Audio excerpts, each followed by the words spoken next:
पिछले क्लास में हम लोगों ने पढ़ा था जीवों में लैंगिक प्रजनन, है ना। उसको हम लोगों ने 3 भागों में बांटा था। एक था निषेचन पूर्व अवस्था, एक निषेचन और एक निषेचन पश्चात अवस्था, है ना। तो निषेचन पूर्व की जो अवस्थाएं थी, यानी कि फर्स्ट इवेंट्स जो था, उसको हम लोगों ने टोटल पढ़ लिया था। आज बाकी 2 स्टेप हम लोग पढ़ लेते हैं, है ना। दूसरा स्टेप जो इसमें आएगा वो दूसरा स्टेप आएगा सिनगैमी एंड फर्टिलाइजेशन, है ना। यानी कि संयुग्मन एवं निषेचन। क्योंकि हमने बताया था लैंगिक जनन की जो सबसे महत्वपूर्ण घटना होती है वो निषेचन की होती है। तो क्या होता है निषेचन? निषेचन का मतलब होता है नर युग्मक यानी कि मेल गैमिट और मादा युग्मक,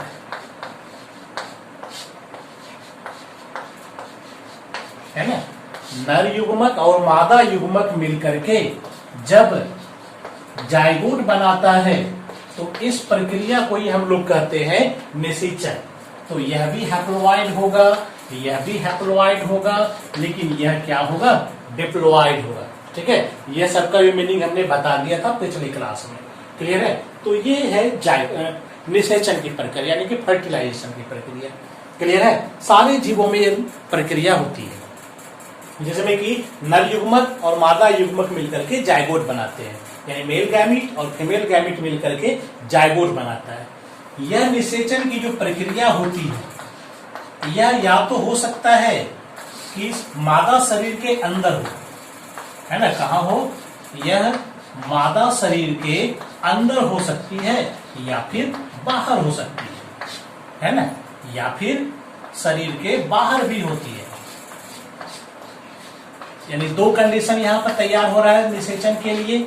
या तो नर और मादा युग्मक दोनों जो है, दोनों का जो मिलन होगा वह मादा शरीर के अंदर हो सकता है, या फिर कहाँ होगा? या फिर मादा शरीर के बाहर। क्लियर है? तो क्या होता है ये दोनों, इसके बारे में हम लोग चर्चा करते हैं, है ना। तो अगर मादा शरीर के अंदर होता है तो इसको हम लोग कहेंगे अंतः निषेचन, यानी कि इंटरनल फर्टिलाइजेशन। क्लियर है? और अगर शरीर के बाहर होता है तो इसको हम लोग कहेंगे बाह्य निषेचन, यानी कि एक्सटर्नल फर्टिलाइजेशन। क्लियर है? यानी 2 प्रकार का फर्टिलाइजेशन हो सकता है, 2 प्रकार का निषेचन हो सकता है, एक बाह्य निषेचन और एक आंतरिक निषेचन। ठीक है, तो कौन कौन सा निषेचन हो गया? 2 प्रकार के निषेचन हो गए, एक आंतरिक और एक बाह्य। क्लियर है? 2 प्रकार के निषेचन, आंतरिक निषेचन और बाह्य निषेचन। क्लियर है? तो आंतरिक निषेचन ही ज्यादातर जीवों में होता है। इसमें क्या होता है, कहाँ होता है निषेचन? तो यह निषेचन होता है मादा शरीर के अंदर होता है ना। ये कहाँ होता है? मादा शरीर के अंदर होगा। जबकि बाह्य निषेचन कहाँ होता है? मादा शरीर के बाहर होता है ना। मादा शरीर के बाहर, यानी कि एक तरह से खुले वातावरण में होता है। कहाँ होता है ये? यह किसी के शरीर के अंदर में नहीं, यह खुले वातावरण में होता है ना। प्रायः जो है जल में होता है। क्लियर है? कहाँ होता है? प्रायः यह जल में होता है। This is the big difference, बड़ा अंतर है ये। इसमें क्या होता है, नर युग्मक जो है यानी कि मेल गैमिट, यह अधिक मात्रा में बनेगा, है ना। क्योंकि इसको दूरी तय करना है, मादा शरीर के अंदर जाना है, तो जाने के क्रम में क्या होगा, बहुत सारा नर युग्मक क्या होता है, यह नष्ट भी हो जाता है। ठीक है, मादा युग्मक चूंकि मादा शरीर के अंदर है तो वो काफी सुरक्षित है, इसलिए उसकी संख्या एक ही होगी, है ना। नर युग्मक बहुत अधिक बनेगा, लेकिन मादा युग्मक क्या होगा? मादा युग्मक की जो संख्या होगी वह जनरली क्या होगा? 1 होगा, है ना। ज्यादा भी हो सकता है लेकिन इतना ज्यादा भी नहीं होगा, 2, 4, 5 इसी तरह से हो सकता है, उससे ज्यादा नहीं होता है। लेकिन इसमें क्या होगा, चूंकि नर युग्मक भी बाहर आ रहा है, मादा युग्मक भी बाहर आ रहा है, दोनों का दोनों बाहर आएगा, है ना। जब दोनों बाहर आएगा तो दोनों को वायुमंडल का सामना करना पड़ेगा। हवा, पानी, ताप, बहुत तरह के कंडीशन है जिसमें क्या होता है, बहुत सारा गैमीट नष्ट हो जाएगा। तो नष्ट हो जाएगा तो फिर निषेचन की संभावना घट जाएगी, है ना। निषेचन की संभावना क्या होगी, घट जाएगी। इसीलिए ऐसा जीव बहुत अधिक मात्रा में दोनों गैमीट बनाएगा, ठीक है, ताकि कुछ तो बच सके। इसमें नर और मादा जो है दोनों युग्मक ज्यादा बनेगा। नर और मादा दोनों युग्मक क्या होता है, अधिक मात्रा में बनता है। क्लियर है। इसमें क्या होगा, सिर्फ और सिर्फ नर युग्मक ज्यादा बनेगा, मादा कम रहता है। इसमें दोनों का दोनों क्या होगा, ज्यादा रहता है। क्लियर है। और अंतर देखते हैं। इसमें निषेचन लगभग संभव है ना। इसमें निषेचन लगभग क्या है, ये निश्चित है कि हो ही जाएगा। लेकिन इसमें निषेचन अनिश्चित है ना, क्योंकि वायुमंडल का प्रभाव पड़ेगा तो बहुत सारा क्या होगा, उसमें नष्ट हो जाएगा। हो सकता है कि दोनों को वो कंडीशन नहीं मिले कि वह जिंदा रह पाए। क्लियर है। तो एक्सटर्नल में क्या हो सकता है कि बहुत सारा उसमें नष्ट होता है, इसीलिए उसके मर जाने की संभावना ज्यादा है गैमीट की, तो निषेचन इसमें कम ही होता है। क्लियर है यहां तक। प्राय जितना भी उच्च वर्गीय जीव है, ठीक है, सब में यही होता है। क्या होता है, आंतरिक निषेचन होता है। यह कुछ जीवों में होगा, जैसे कि अगर उच्च वर्गीय जीव की चर्चा करें तो मेढक में होता है, मछली में होता है, ठीक है। पौधा बात करें तो शैवाल में ऐसा पॉसिबल है, ठीक है। यह सब में क्या होता है, बाह्य निषेचन होता है। क्लियर है यहां तक। तो ये समझ में आ गया, कहीं कोई प्रॉब्लम नहीं है, ठीक है। ज्यादातर यह जलीय जीवों में होता है, चूंकि इसके लिए माध्यम चाहिए, तो जलीय जीव इसके लिए मौजूद है। तो ये दो प्रकार का निषेचन होता है। क्लियर है यहां तक। किसी किसी जीव में क्या होता है कि बिना निषेचन का ही विकसित हो जाता है जीव, यानी कि जो मादा युग्मक है, मादा युग्मक ही विकसित होकर के जीव बना देता है। इसको हम लोग कहते हैं पार्थेनोजेनेसिस। तो आगे इसके बारे में हम लोग पढ़ेंगे, पार्थेनोजेनेसिस के बारे में। तीसरा पार्ट्स पर आते हैं हम लोग, पोस्ट फर्टिलाइजेशन इवेंट्स, है ना। पोस्ट फर्टिलाइजेशन इवेंट्स यानी कि यह है निषेचन पश्चावस्था, यानी कि निषेचन के बाद की अवस्था, है ना। उसके बाद क्या होता है, क्योंकि जब निषेचन हो गया, ठीक है, जब निषेचन हो गया तो निषेचन हो जाने का मतलब क्या है कि जाइगोट बन गया, है ना। क्या हो गया, यहाँ पर जाइगोट बन जाता है। जाइगोट को हिंदी में करते हैं हम लोग युग्म नज, ठीक है। तो जाइगोट बन गया तो कुछ जीवों में क्या होता है कि जाइगोट काफी दिनों तक रेस्ट करेगा, है ना। उसके बाद वह एक्टिव होता है और काम करता है। कुछ में क्या होता है, कुछ ही देर के बाद शुरू हो जाता है, यानी कम समय लेता है वो रेस्टिंग पीरियड। और कुछ में क्या होता है, जाइगोट बना और आगे का काम शुरू कर देता है। तो जाइगोट बढ़ेगा और ये बनाएगा भ्रूण, है ना, जिसको हम लोग कहते हैं एम्ब्रायो, ठीक है।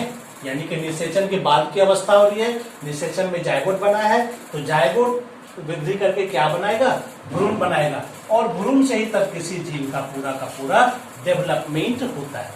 यानी जाइगोट से एम्ब्रायो बनने की प्रक्रिया जो है, इस प्रक्रिया को हम लोग कहते हैं एम्ब्रायोजेनेसिस।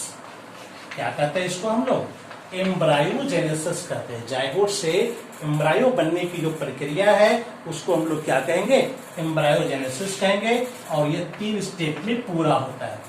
पहला स्टेज जो होता है वो कहलाता है कोशिका विभाजन, यानी कि सेल डिवीजन। दूसरा होता है कोशिका दीर्घन, है ना। यानी कि कोशिका का आकार और बड़ा होगा। और तीसरा होता है कोशिका विभेदन, यानी जितने भी कोशिका बने हैं सब विभेदित होकर के, ठीक है, उत्तक अंग, अंगतंत्र ये सब बनाएगा। यानी कि अगर जाइगोट है तो सबसे पहले क्या होगा, इसमें कोशिका विभाजन होगा। ठीक है, क्या होगा इसमें, यानी फर्स्ट स्टेप में क्या होता है, कोशिका का विभाजन होगा। ठीक है, क्लियर है, यानी कि नंबर ऑफ सेल, यानी कोशिका की संख्या में वृद्धि हो गई। इसके बाद क्या होता है, कोशिका दीर्घन, तो जितने भी इसमें कोशिका है सबका साइज क्या होता है, बड़ा हो जाएगा। क्या होगा, सबका साइज बड़ा हो जाएगा। क्लियर है, और ये सारी कोशिकाएं फिर क्या होगा, यह सब अपना अपना काम करेगी, यानी सब विभेदित होगा।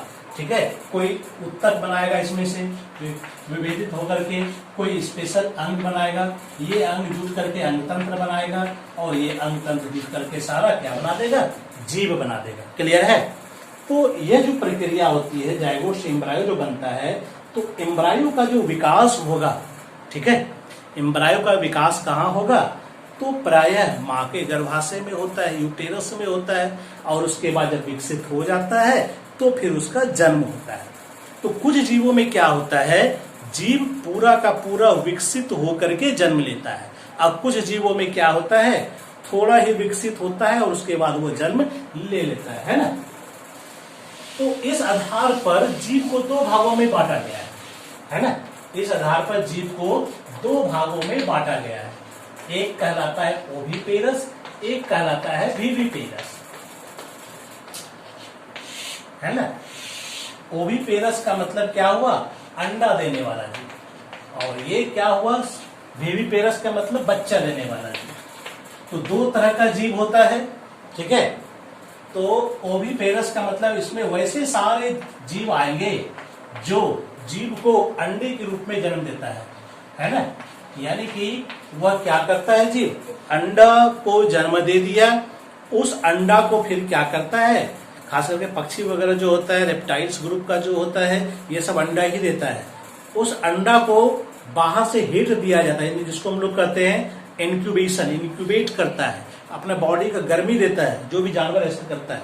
तो उससे क्या होता है, अंडे के अंदर जो चूजा रहेगा, जो भ्रूण है, वहां वह धीरे धीरे विकसित होगा, अंडे के अंदर विकसित होता है, और अंडा कहाँ है, शरीर के बाहर आ चुका है।